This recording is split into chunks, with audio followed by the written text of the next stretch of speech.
Parties, office parties, Hanukkah, Christmas. This is the time of year when you get people together, a lot of people in some cases. And for What's the Buzz today, we are going to talk about those situations when you need to consider, do you say something or leave it alone? And joining us to talk about this, Mary Liz Curtin, the owner of Leon and Lulu and Three Cats Restaurant in Clawson, and Jason Hall with Ride Detroit, who is already snickering about holiday parties and get-togethers where somebody's got something on their shoe or in their teeth. Or what about if you're like, notice on TV that somebody spelled electric wrong right before the word Mustang?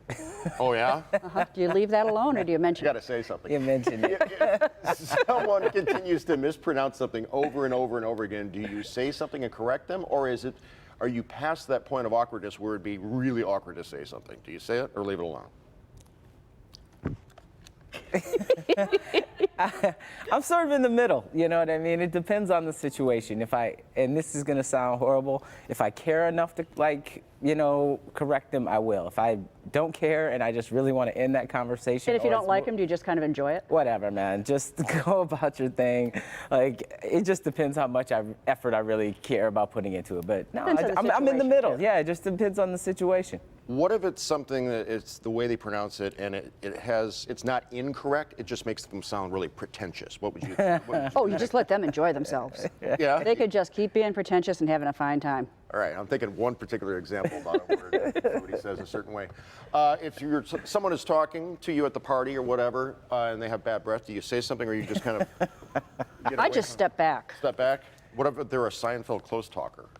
I'm definitely trying to figure out a situation where I can assist them. I might not say your breath say something, but I might grab a mint for them. I generally tend to keep some type of gum or something. So I might be like, I might offer it. And I think it's a clear sign if somebody offers you something that it's not just flat out generosity? Exactly. So are we going to acknowledge the fact that there's a dog sitting on this couch right now and it's totally chill? My new best friend. Whose dog Where is this guy? Birdie Wooster. Who is it? It's Birdie Wooster. Birdie Wooster. He works at So Leon and behaved. Lulu. He's behind the banner. There he Look is. at that dude. So chill. He looked at me with those big brown eyes. What could I do? And a good head of hair.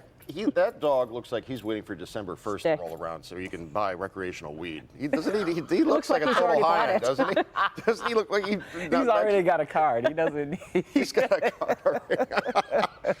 All right, let's bring in our Michelle Oliver because we put these questions online. And what did the Twitterverse or the interwebs have to say about it? The interwebs had lots to say about this, as they always do. So we asked whether or not you would say something or leave it alone if someone had bad breath. And Gary and Pam Sprouse said, I would never embarrass anyone, so I would say, my tummy's a little upset. I could use a mint. Would you like one too? I feel like it's like an upgraded version of That's There's a so lot much going on more, dude. That's so much. That's definitely saying you have bad breath, other than Yes. being like, would you like a mint? Would you you can take like it a either mint? way. Susan says, depends on your relationship with that person. Family such as husband or child, yes. Coworker, most likely not. Please tell me if I've had bad breath. If I have something in my teeth or a booger or something and I'm going to go on camera, you better tell me or I'm not. Yes. Yes, but once again, that depends on the situation. Well, if it's I'm good. I checked. I checked in the mirror If it's too. an easy fix, if it's a tag sticking out, if it's something that's not embarrassing, I think you always say something. But if it's something they can't do anything about, Yeah. there's really no point in making them know what the problem is and making them more uncomfortable. Have you ever had someone, when you had your tag sticking out on the back, they don't even say something, they just fix it? Yeah, I'm that Which person. I'm one of those too. I'm a fixer. How about when you go to DSW and you buy a pair of shoes and the sticker on the bottom is purple, green, or whatever, and you go on TV and you go like this, and everybody at home can see that you were at DSW. Nice. You forgot about the sticker on the bottom of the shoe. And Do you nobody say helps something you then? out. Here's something that we Absolutely. didn't bring up. We talked about all these embarrassing situations, but what about when you see a total stranger who looks fabulous? Oh, do you say Do something? you say something? Hell no, it's Alone. 2019. You don't keep that trap I say shut. something. If it's sneakers and somebody's got a nice pair of Like sneakers you, on, I for will instance. definitely give them a nod and say, hey, man, Nice sneakers, by Yeah. the way. Both of you. Everyone, nice shoes. Thank you very much.